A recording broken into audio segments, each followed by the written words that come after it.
18公聽到唐三藏吟到最後一句吟懷瀟灑滿腔春，佢就話：好好，我跟住聖僧最尾嗰個字嚟做起頭，嚟個頂針起句啦。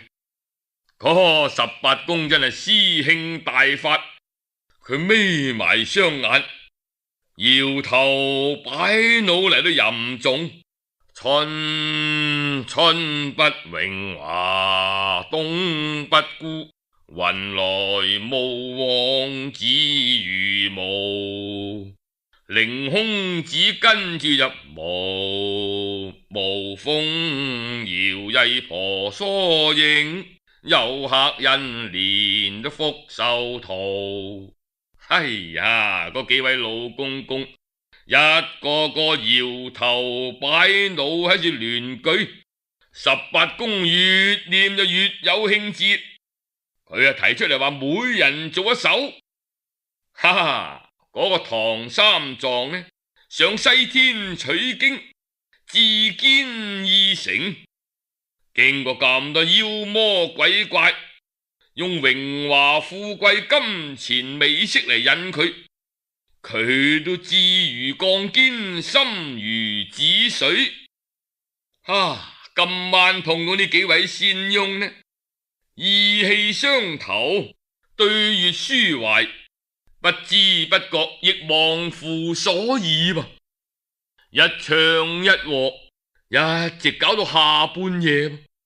忽然間個唐三藏一諗：哎呀，天時已晚，依家我不知身在何處，又不知道徒弟喺邊度等我。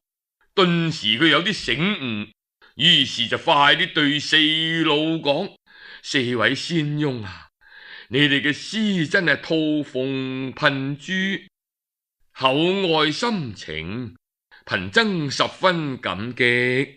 知夜已深沉，3個小徒就不知在何處等我，貧僧不能久留，特此告別啦，望老仙翁指示歸路。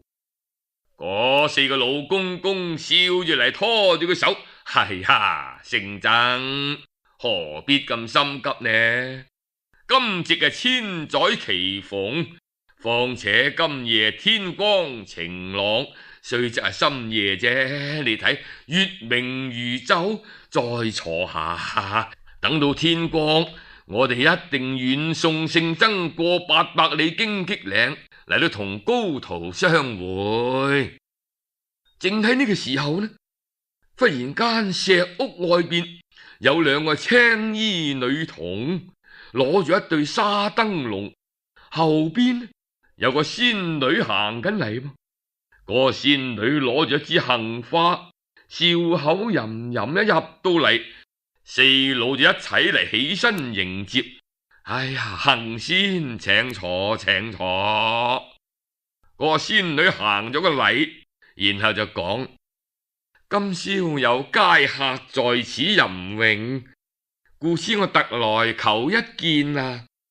18公就指住唐僧：佳客在此，何路求見啊？個唐三藏見到有女人入嚟，當堂耷低個頭，一句說話都唔敢講。嗰個女子呢就嗌咗聲：快啲攞香茶嚟敬下。又嚟咗2個黃衣女童，捧住一個紅漆單盤，盤裏邊有6個細瓷嘅茶杯，另外有個黃銅茶壺，啲茶香噴噴。嗰個女子每人斟一杯茶，先遞俾唐三藏，然後奉上4老，最後自己攞咗一杯。飲完茶啦，嗰個女子就問：仙翁嘅詩句請教一二。18公就將唐僧嘅詩句念咗一次。嗰個女子聽下聽下，滿面春風咁講：哎呀，妾身不才，不敢獻醜，聽到佳客嘅詩句，我都嚟勉強奉和幾句啦。於是就嬌聲滴滴咁吟誦。讀到雨潤紅枝，嬌且嫩，煙蒸翠色顯還床。四佬就齊聲稱讚：好句啊，好句啊，好一個雨潤紅枝，嬌且嫩。個女子羞人答答，對唐三藏講：請聖僧賜教。唐三藏就面紅耳熱，一句說話都唔敢講，都唔知點算好。點知個女子見唐三藏一表人才，佢起咗憐愛之心，越坐越近，細細聲喺唐三藏耳邊講：明月良宵及時行樂，人生光景能有幾何啊？18公就話啦噃：哎呀，行仙既有情，聖僧豈可無義啊？如不見憐，豈不是太不知趣咯？孤直公就講：聖僧乃係有道有名之士，決不能苟且行事噶，不可輕率，否則污人名壞人德，乃是罪過啊！如果行仙有意，不如咁啦，叫忽雲手同18公做媒人，我同凌空子做主分，咁成就一段好姻緣，豈不美哉？唐三藏一聽啊，成個跳起身，大聲喺度鬧：哎呀，你哋原來係一類怪物嚟噶！你哋引我嚟，我仲以為你哋滿口斯文，談法說道，吟詩作對。哎呀，你乜原來你哋攞美人局嚟坑害我啊！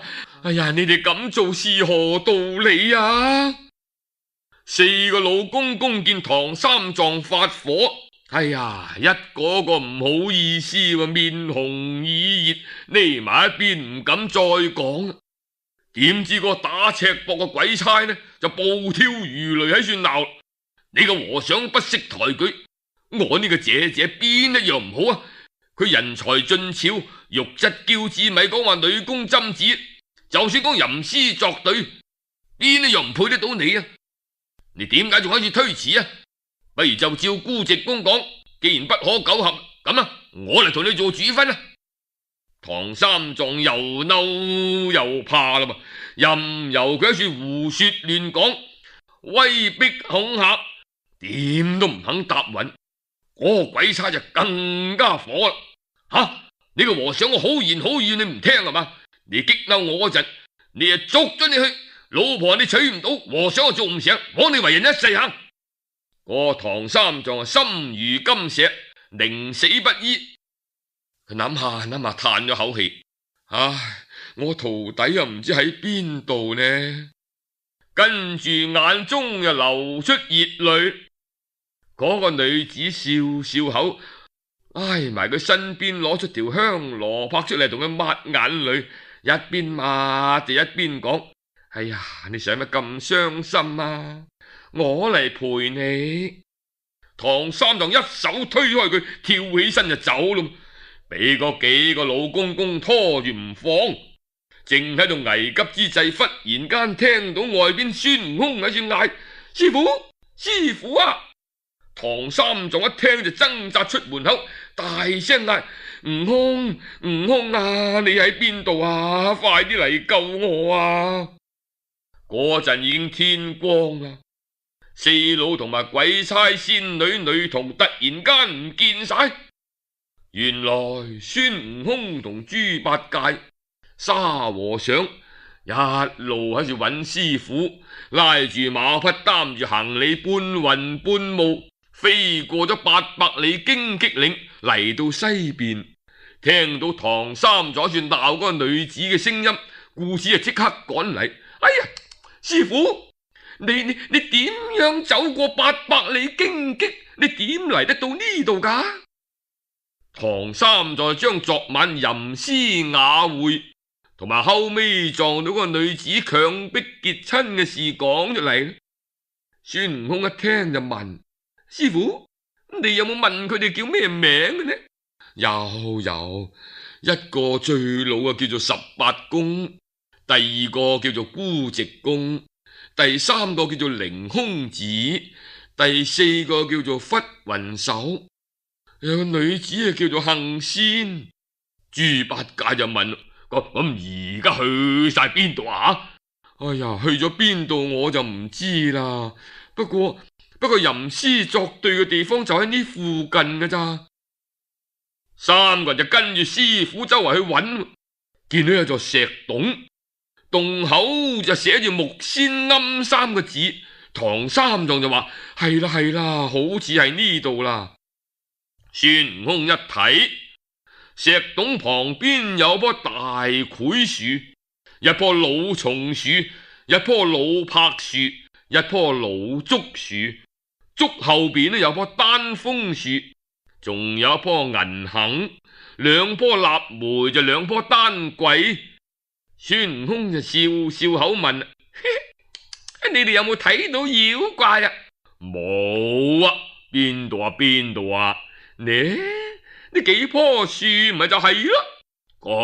個人你又講啦，嗰幾棵老樹啊，點係妖怪呢？係啊，十八公就係松樹，孤寂公就係柏樹，凌空子就係檜樹，忽雲手就係竹啊嘛，赤身鬼差就係楓樹，杏仙就係銀杏樹，嗰兩個女童就係臘梅，另外兩個就係丹桂啊嘛。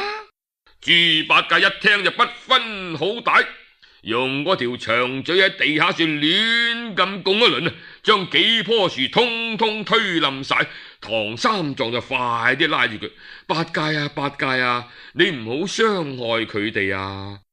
佢哋帶我過咗800里荊棘，昨晚都冇傷害到我啊！好啦，我哋快啲離開吧啦！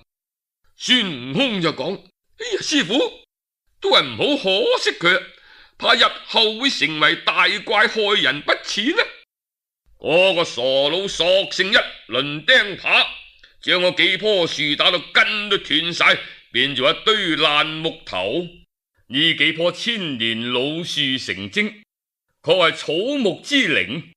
為咗會友談詩，帶引唐三藏脫出800里荊棘，一心係求得一宵雅會。點知後來嗰個杏仙起咗邪念，要敗壞唐三藏嘅德行，咁先至俾豬八戒一輪鐵耙鋤咗佢，斷咗根，成不了功果，可惜啊！再講唐三藏師徒4個過咗荊棘嶺，走上大路，不知不覺又到咗三春時節嘞噃。師徒4個尋芳踏取，沿途只見草芽遍地綠，柳眼滿堤青，一嶺桃花半溪煙水。正在觀賞，見到遠遠有座高山，高入雲端，與天相接。唐三藏就快馬加鞭，好快就嚟到山下。師徒一步步上山，山上樹高林密，山峰陣陣，怪石深深，渺無人煙。成班老虎獅子金錢豹喺面前走嚟走去，一群山羊野鹿喺處來來往往。唐三藏就心驚膽跳，好彩個孫悟空神通廣大，舞起嗰支金箍棒，大喝一聲，嚇走晒啲野獸，保住師傅直上高山。過咗嶺頭，落山嗰陣呢，見到西方神光閃閃，彩霧紛紛，一座座樓台殿閣，隱隱約約聽到鐘鼓之聲悠揚。唐三藏就問悟空啊，前面係乜嘢地方呢下？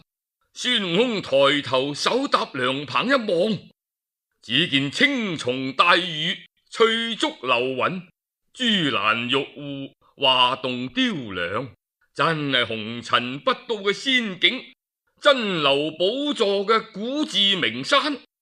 孫悟空睇完又睇，望完又望，拗拗下個頭，哎呀，奇啦奇啦！師傅，呢間咁大嘅寺院，一知點解不在長江水外之中，反而有一股凶惡之氣呢？睇佢嘅格局，好似係雷音寺噃，又唔係啊！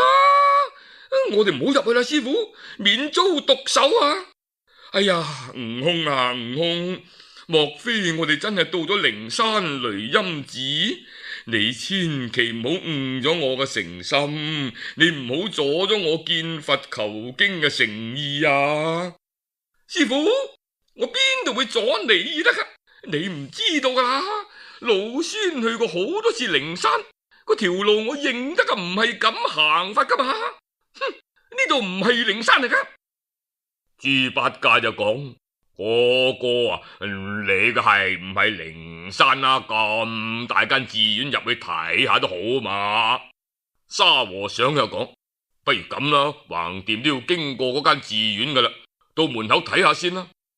唐三藏就心急啦，快馬加鞭，一直去到山門口，見到雷音寺三個大字，嚇到佢成個喺馬上跌咗落地，一邊喺度鬧咯：哎呀，你個死馬騮啊，你害死我咯！明明係到咗雷音寺，你仲呃我！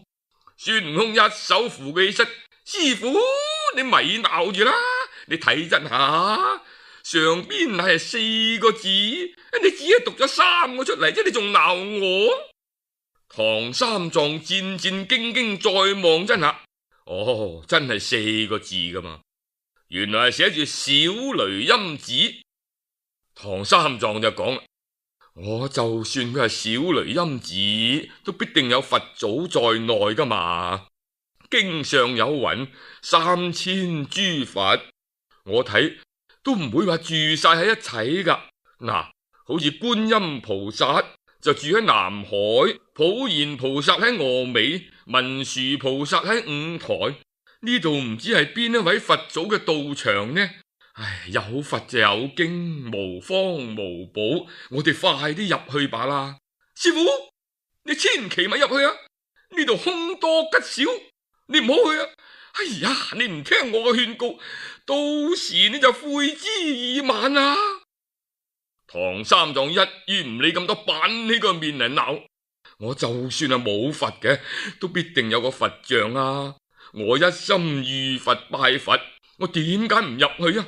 我唔會怪你嘅。佢就即刻叫豬八戒攞出袈裟，着好衣冠，就行入裏邊。啱啱到咗大門口啫，裏邊大聲喝出嚟：唐僧，你自東土來拜見我佛，點解如此怠慢？唐三藏就嚇到當堂跪低叩頭，豬八戒慌忙下拜，沙和尚要跪埋一邊，唯獨嗰個孫大聖不理不睬，喺後邊拉住嗰匹白馬，喺度執拾行李。又入到2層門，就見到如來大殿，殿門外邊寶台之下呢，擺列住500羅漢、3000揭諦、4金剛、8菩薩，無數嘅聖僧道者，真個係香花艷麗，瑞氣繽紛。方到嗰個唐三藏帶住豬八戒、沙和尚，一步一拜，拜上靈台前面。嗰個孫悟空呢，理都唔理，眼金金咁周圍咁望。突然又聽到蓮台上面大聲喝落嚟：孫悟空斗膽，見如來佛祖都仲唔下跪參拜。嗰個孫悟空突然大喝一聲：我呸！你班孽畜，十分膽大啊！居然假借佛名敗壞如來清德，咪走住，先挨老孫一棍！講完就舉起鐵棍撲上嚟，照住佛祖照頭撲落嚟咯。嗰個佛祖呢，順手將個鈴鈴掉過嚟，叮當一聲，將個孫悟空連頭帶腳吸到實喺個鈴鈴嗰度。你又講啦，個鈴鈴係和尚打齋啲鈴鈴的咁大個啫，點吸得到個馬騮王啊？原來呢個鈴鈴係寶貝嚟噶喎，一揈出嚟一變變4、5尺高，成個鐘咁大，吸到實。豬八戒同沙和尚見到咁就即刻跳起身，攞起架生嚟動手咯。點知嗰班阿羅揭替聖僧一齊湧上前，將佢3個一齊用繩綁到實。原來喺寶蓮台上嗰個佛祖咧係假噶，係魔王嚟噶。下邊嗰啲阿羅揭替、羅漢菩薩，通通都係班小妖精變化嘅。成班妖魔就將唐三藏、豬八戒、沙和尚抬入後邊收埋，將個孫悟空呢吸喺個鈴鈴裏邊，就放喺寶台之下，打算3日3夜就將佢化為血水。等到孫悟空化咗水之後啦，免除後患，就準備用鐵籠嚟蒸咗唐三藏嚟食咯。嗰個孫悟空俾個鈴鈴吸住呢，喺裏邊黑掹掹，又焗又熱，噏到滿頭大汗，喺裏邊就出力咁嚟左攻右攻，攻擊都攻唔喐個鈴鈴。佢發起矛上嚟，攞起支棍出力嚟到捅啊，依然係不動分毫。孫悟空就念動咒語，嗌聲變，當堂身高100丈，想頂起個鈴鈴佢嘛。點知個鈴鈴呢？你變幾高，佢又跟住你變幾高，依然係吸到實。嗰個孫悟空撐極都撐佢唔開，於是又嗌聲變，變咗隻螞蟻，上喺地下躝出去啦。個鈴鈴確係寶貝喎，你細佢又變細，好似蜜蜂一樣，同地面黐到實細，一條罅都冇嘅，捐極都捐唔出去。呢回就確係難到嗰隻馬騮王啦！呢件乜嘢寶貝嚟嘅？仲緊要個太上老君個煉丹爐？孫悟空就冇晒辦法啦，於是念動真言，將5方揭替、6丁6甲叫晒嚟聽令。成班天神就喺晒外邊。大聖，我哋奉命嚟到啦，你有乜吩咐啊？我哋仲要翻去保護你師父噶。我師父不聽勸解，該佢受折磨嘅。你哋快啲作法，同我揭開呢個鈴鈴佢，放老孫出嚟，自有處置。呢度密不通風，焗死老孫啊！成班神靈就出力嚟叫咯，叫嚟叫去就喐都唔喐。個金頭揭替就話：大聖啊，呢個鈴鈴唔知係乜嘢寶貝嚟噶，好似喺地下生出嚟咁嘅。小神力薄，叫佢唔喐，不如咁啦，小神只去稟報玉皇大帝，想辦法嚟救你係啦。金頭揭替就即刻叫6丁嚟到保護唐僧，6甲就看守住個鈴鈴，佢自己呢就駕起長雲，一陣間就嚟到南天門外，即刻上凌霄殿，將事情嘅經過稟報玉皇大帝。玉皇大帝一聽就即刻傳旨，派28宿星神快啲去解救孫悟空。28宿星神就救人要緊，不敢稍停，跟住金頭揭替出咗南天門，就嚟到山下。嗰陣已經係2更天時啦，大小妖魔因為捉咗唐僧，又罩住個孫悟空有功，老魔王就大排喜宴，興高采烈，個個飲到醉醺醺，就翻去瞓覺。28宿一齊嚟到孫悟空旁邊，孫大聖，我哋奉玉帝派遣到此嚟救你啊！好，你哋快啲動兵器，打爛呢個家伙佢，等老孫出嚟就好辦噶啦！大聖啊，唔得噶，呢個係純金嘅寶貝嚟噶，打爛佢一定好嘈噶啦，會驚動妖魔啊！不如咁啦，我哋喺外邊用兵器嚟撬起佢，你喺裏邊一見到有光亮透入去呢，你就即刻捐出嚟啦！好。於是24員天將使槍嘅使槍，用劍嘅用劍，攞刀嘅攞刀，揸棍嘅揸棍，抬嘅抬，叫嘅叫，推嘅推，拱嘅拱，一直搞到3更時分。個鈴鈴啊喐都唔喐，個孫悟空喺入邊呢，東張張西望望，一時踎低，一時起身爬過嚟，滾過去，冇見到一線光明。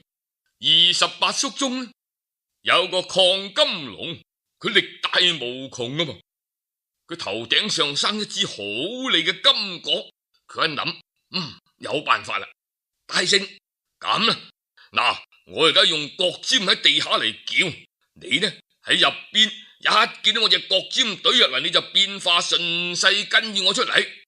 於是嗰隻亢金龍啊搖身一變咗好似隻蟲仔咁大，嗰隻角呢好似支繡花針咁幼，喺地下嗰度呢盤死咁攝入個鈴鈴裏邊。哈！亢金龍喺28宿裏邊呢算做大力噶啦。唉，呢一次啊出盡晒力，先將針咁幼嗰個角呢攝到入去。入到裏邊啦，亢金龍就嗌聲變，又變翻原來嗰個樣，嗰隻角呢就變翻碗口咁粗。孫悟空啊早就已經變定隻蚊枝仔喺處等噶啦嘛，一見到隻角懟入嚟啦，佢就即刻想順住捐翻出嚟咯。嗰個鈴鈴就真係厲害噃，佢會伸縮自如噶嘛。亢金龍隻角懟入嚟呢，佢順住亢金龍嗰隻角，又是周圍封到實晒，冇到半點漏罅。嗰個孫悟空就捐嚟捐去都捐唔出，急到滿頭大汗。哎呀，冇辦法啦，亢金龍啊，亢金龍，呢一次難為你係啦，嗱，你忍住痛啊，大路先出去。嗰個孫悟空將嗰支如意金箍棒一變咗支鋼鑽，喺個亢金龍嗰隻角嗰度鑽咗個窿仔，然後呢，佢自己又變翻隻蚊枝仔捐入個龍角裏邊。亢金龍出力啊，出力，扯隻角出去，扯隻角出去。嗰個亢金龍盡全身力氣，咬住牙關，大汗搭細汗，扯咗半日，先將嗰隻角扯翻出嚟。一出到嚟啫，已經力氣用盡啦，成個仆喺地下度。嗰個孫悟空喺個龍角度捐翻出嚟，哇！呢一次真係嬲到佢兩眼血紅，咬牙切齒，舉起嗰支如意金箍棒，用盡平生之力，照住個鈴鈴一棍波落去。只聽到砰一聲，猶如崩倒銅山。哎呀，可惜啊！一個佛門至寶，絕世之珍，一棍打成千百塊散碎之黃金，嚇到28宿定晒喺度，五方揭帝冷汗都飆埋，大小妖精喺床上跌落嚟，老魔王呢成個嚇到跳起身，披上盔甲，擂鼓鳴鐘聚集群妖，各人攞住晒器械，一齊就嚟到寶台之下。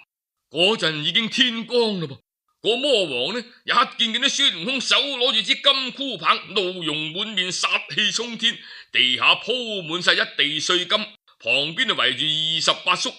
個魔王大吃一驚，即刻吩咐衙門快啲同我閂實晒前門，佢不准放人出嚟啊！孫悟空就即刻同28宿一跳上九霄雲外。個魔王執翻好地下嗰啲碎金，帶埋成班妖卒就追上嚟咯。魔王見到寶貝俾佢打爛咗，心中大怒，攞住一支狼牙棒，大聲喺度嗌：孫悟空，你有本事你咪走啊！你落嚟，我同你打過，大家決個勝負佢。個孫悟空就最唔受得人氣噶嘛，見個魔王當眾喺度嗌打，忍唔住頸啊，即刻跳翻落嚟。抬頭一望，嗰個魔王披頭散髮，碌大雙眼，啲眼眉毛黃色噶噃，豬膽鼻，鼻孔朝天，嗰把口四四方方個棚咬住兩排利劍咁，手攞住支狼牙棒，嗰個樣似獸不如獸，相貌非人卻似人。孫悟空攞條鐵棍大聲喝佢：我呸！你個乜嘢怪物，膽敢假裝佛祖，侵佔山頭，冒充小雷音子！你隻馬騮，你係不知好歹，連我你都唔識啊！故此你敢嚟冒犯仙山，呢度叫做小西天，因為我修行得到正果，上天賜我保留真果，我乃是黃眉老佛。呢度人唔知啊，叫我做黃眉大王、黃眉爺爺。我一向知道你有啲手段，故此在此等候你。我專門引你師傅入嚟，要等你嚟同我決個勝負，俾個輸贏。如果你鬥得過我，我就放你師徒走，等你成個正果。